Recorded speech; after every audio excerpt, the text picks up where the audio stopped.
There's no feeling more intense than starting over. If you deleted your homework the day before it was due, as I have, or if you left your wallet at home and you have to go back after spending an hour in the commute. If you won some money at the casino and then put all your winnings on red but it came up black. If you got your best shirt dry cleaned before a wedding and then immediately dropped food on it. If you won an argument with a friend and then later discovered that they just returned to their original view. Starting over is harder than starting up. If you're not ready for that, like if you've already had a bad day, then what you're about to go through might be too much. Feel free to go away and come back. I'll be here. Alright, thanks for coming with me on this trip. I'll understand if you have to take a break at any point. Just find a safe place to stop and quit the game. And don't worry, I'll save your progress, always, even your mistakes. This game is a homage to a free game that came out in 2002, titled Sexy Hiking. The author of that game was Jazuo, a mysterious Czech designer who was known at the time as the father of B games. And B games are rough assemblages of found objects. Designers slap them together very quickly and freely, and they're often too rough and unfriendly to gain much of a following. They're built more for the joy of building them than as polished products. In a certain way, Sexy Hiking is the perfect embodiment of a B game.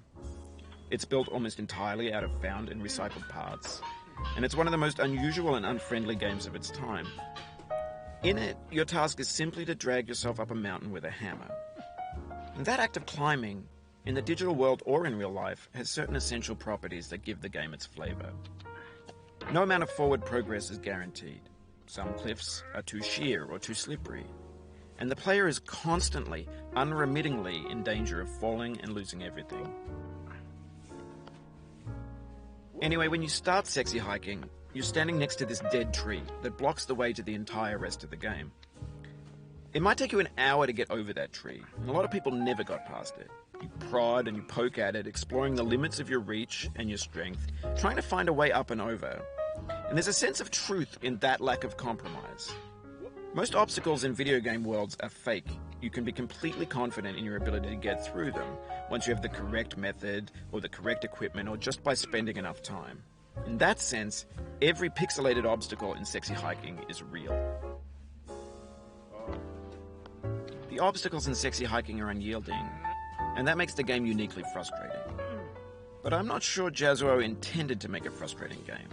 The frustration is just essential to the act of climbing, and it's authentic to the process of building a game about climbing.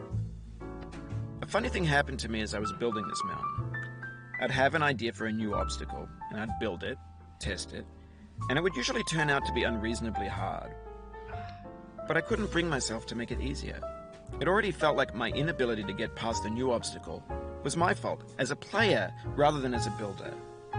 Imaginary mountains build themselves from our efforts to climb them, and it's our repeated attempts to reach the summit that turns those mountains into something real.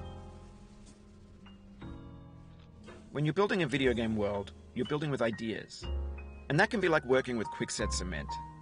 You mold your ideas into a certain shape that can be played with, and in the process of playing with them, they begin to harden and set until they're immutable, like rock. And at that point, you can't change the world. Not without breaking it into pieces and starting fresh with new ideas. For years now, people have been predicting that games would soon be made out of prefabricated objects, bought in a store and assembled into a world. And for the most part, that hasn't happened, because the objects in the stores are trash.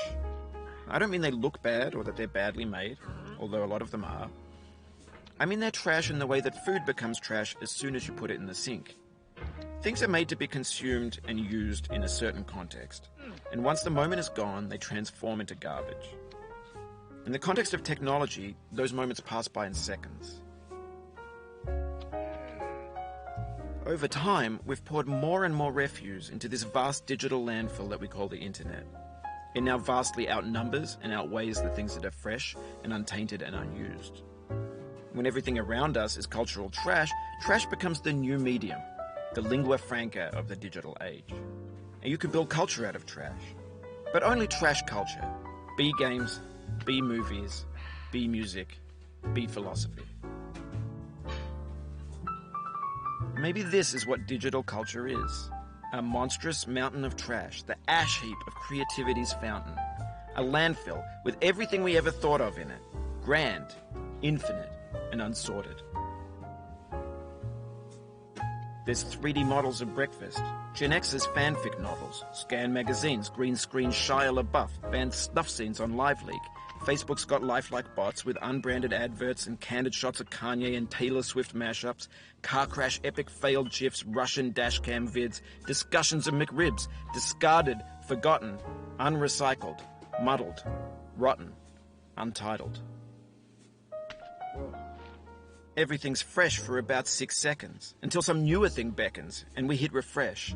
And there's years of persevering, disappearing into the pile, out of style, out of sight. In this context, it's tempting to make friendly content that's gentle, that lets you churn through it but not earn it.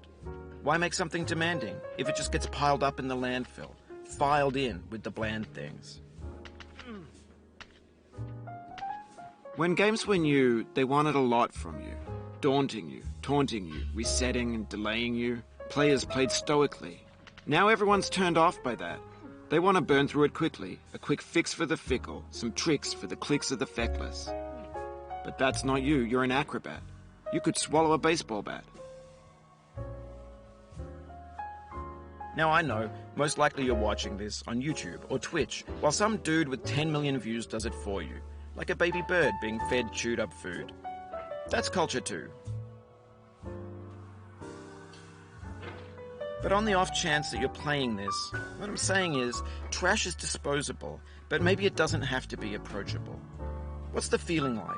Are you stressed? I guess you don't hate it if you got this far. Feeling frustrated? It's underrated. An orange is sweet, juicy fruit locked inside a bitter peel. That's not how I feel about a challenge. I only want the bitterness. It's coffee. It's grapefruit. It's licorice. It feels like we're closer now. Composer and climber, designer and user. You could have refused, but you didn't. There was something in you that was hidden, that chose to continue. It means a lot to me that you've come this far, endured this much. Every wisecrack, every insensitivity, every setback you've forgiven me is a kingly gift that you've given me. We have the same taste, you and I. It's not ambition, it's ambition's opposite. An obdurate mission to taste defeat. You'll feel bad if you win, so I put this snake in for you. Have you thought about